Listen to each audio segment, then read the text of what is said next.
I mean, have we ever done a good story on saying, "Oh, Eric Yeah, Adams is doing something good"? I don't think we've ever done a story. I have Eric Adams derangement syndrome. Every single black person in this country should. Like I told you guys, Marjorie Taylor Greene does not govern me. Most politics on impacting your life is local. Marjorie Taylor Greene is governed by a bunch of rednecks that are going to keep her in Congress forever. I am governed by Manuel Cleaver and Quentin Lucas, who have sold out black people in Kansas City by gentrifying the community, selling us out to real estate developers, landlords, and the KCPD. But these black Democrats, these black Congressional Caucus members, are the reason why the black community are in poverty. The reason why we live in a police state.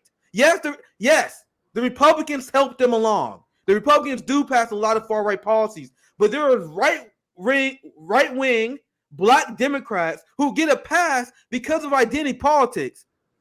And the NAACP and black boomers keep propping these people up because they say, "Oh my God, they're the first black congressperson in this area," and then they go around and sell us out. Sorry, CJ, last thought, because I hate Eric Adams. But black boomers, once again, the same with their support of Jim Clyburn, their support of the crime bill, they sold us out to the police state again by supporting Eric Adams. The same way they sold us out to the police state in 2020 when they supported Joe Biden. Remember that segment we did with Eric Adams on MSNBC with Al Sharpton and those sellouts? You got black boomers watching corporate media, allowing these white capitalists to brainwash them, allowing them to be afraid of crime. And now they criminalize their own community. They sold us out multiple times. And I'm sorry, it's time for hard talk. It's time for hard talk. Because they were responsible for the election win for Eric Adams. Black boomers came out in mass voting for Eric Adams after Eric Adams came out for stop and frisk. After anyone knew who Eric Adams was in New York. He got 30% of the vote. Do not think he was popular. He got 30% of the vote. And that's only because a bunch of boomers and capitalists sold us out. Anyway, go ahead, CJ. And this is why my anger will always be against the Black Congressional Caucus. My first ever op-ed I wrote on Substack back before RBN. That was my primary political observation was back then. My first op-ed I was about the Black Congressional Caucus. They are our number one enemy. But go ahead, CJ. Yeah, this video just kind of just brings everybody up to speed to what he did and what he's doing, what he's proposing. So I just wanted to do the informational part. So let's listen. This is about caring for people who are in need.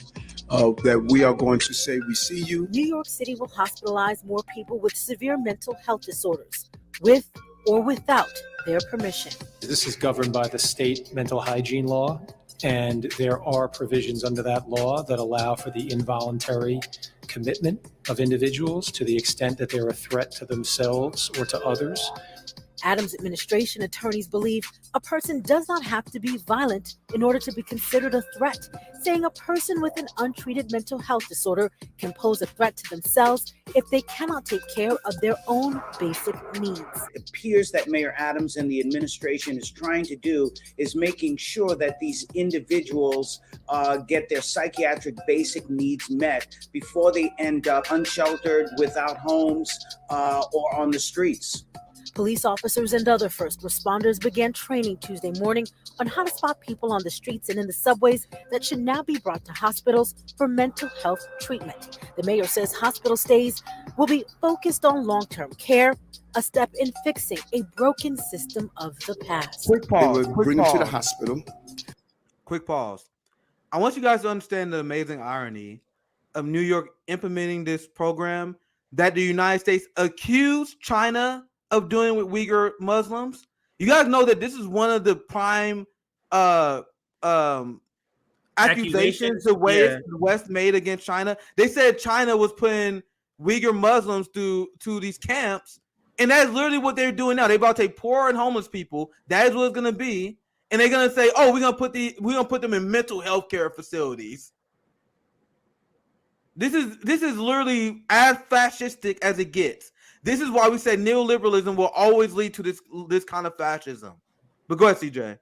Poverty will be seen as mental health mental illness.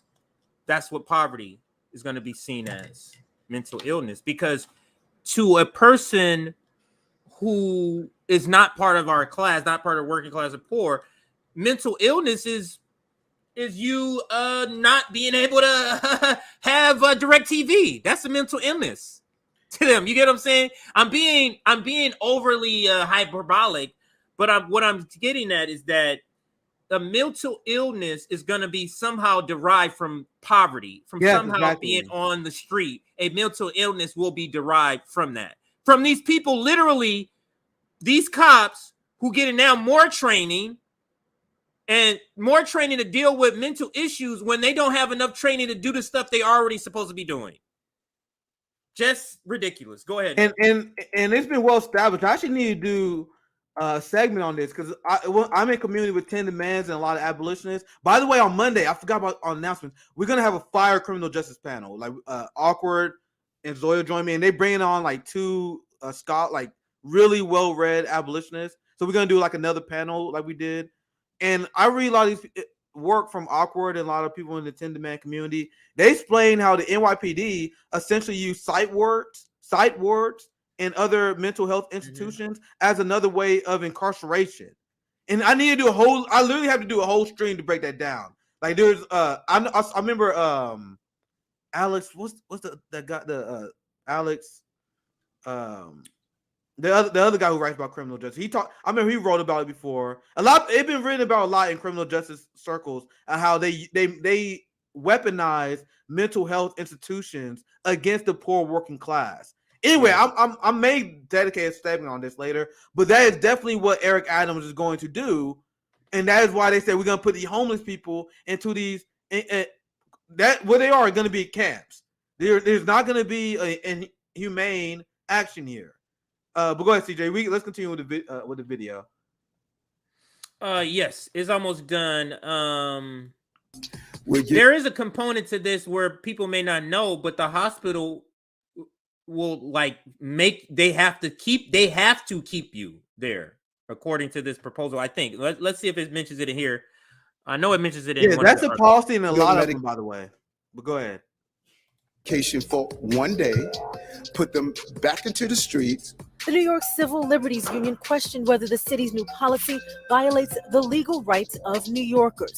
And Jeffrey Berman, an attorney with the Legal Aid Society's mental health unit, pointed out types of forceful interventions, including involuntary interventions on the subway, will lead to arrest. I believe that this plan, if it is followed in a humane manner, may actually help people who do have severe psychiatric illness and not waiting into. This is a fucking setup, and I'm going to explain. I just realized this. This is a fucking setup. Something happens to someone else or themselves. Nick, if somebody came to you on the street and they said, nigga, you got a mental illness, I'm about to take your ass to the hospital, what are you going to do? Fight back. Guess what that's going to make me go? You guys can go to you can go to prison now. You can go to jail now. Who's going to voluntarily say I'm going, man? And then they will say, you will reply, I am not crazy. They'll be like, oh, all crazy people say that. Yeah. Oh my God, you're in denial. You really need help now. And then if you respond angrily, like, what the fuck you talking about? I'm staying here. See, angry outburst. Write down. You gotta go with me, sir. And they won't let you go. They will not let you go. And they will drug you up. They'll medicate the shit out of you. And once again, to stress enough, I am not an expert in this particular, but I have read a lot about how mental health institutions has been used as an extension of incarceration. And once again, that's literally this Monday we were doing this, so we gotta coordinate that. But we're gonna have another powerful panel. I might ask them to bring that up. We see. I think we just have to understand that the ruling class here, they're not good faith actors. Not at all. So we have to stop believing child protective service. No, that's another one. You can skip over that shit too. That shit needs to be abolished too. Oh, what about no? Stop thinking that these are good actors. They're not. These institutions, think about it, Nick. These institutions were established during slavery. Why do we think they're good? What sense does that make? They were established through slavery, and then they just say, fuck, we just gonna roll into multiculturalism with no problem. It doesn't make any sense. It just doesn't make any sense. They're just, all they've been doing is finding ways, and we talked about this with Margaret Kimberly, finding ways to make the new slavery different. They just reform, and that's all it is. It's just a reforming of the same slave versus master relationship. And I think the book is Black Marxism that kind of talks about this, and how it's a different sort of philosophy, but kind of talks about how everything is just sort of like, not everything, but a lot of things are just a reiteration of that slave master, from feudalism to now capitalism is just a reiteration of the same slave master, like reforming it. And that's what they're trying to do now, talking about reforming capital, reforming the police state. How many why does a good thing needs to be reformed? Why do the good guys need to be, you get what I'm saying? Like, that doesn't even make sense. But I'll pass it to you. I'm rambling. The idea that capitalism is gonna decrease its own power because it's nice, because it got a good heart. Don't worry. I know we're making billions out of the prison industrial complex, but we don't have to make that much money, guys. Don't worry. We will seek justice for you guys. We will allow you to reform us. Get the fuck out of here. Do you guys really think that's gonna happen? You think the people in Raytheon and Boeing making millions, they're gonna be like, you know what? I actually got too much money. Actually, man, I don't need another Bentley. Let's send the troops home. You know, I had an awakening. No, that's not how it's gonna work.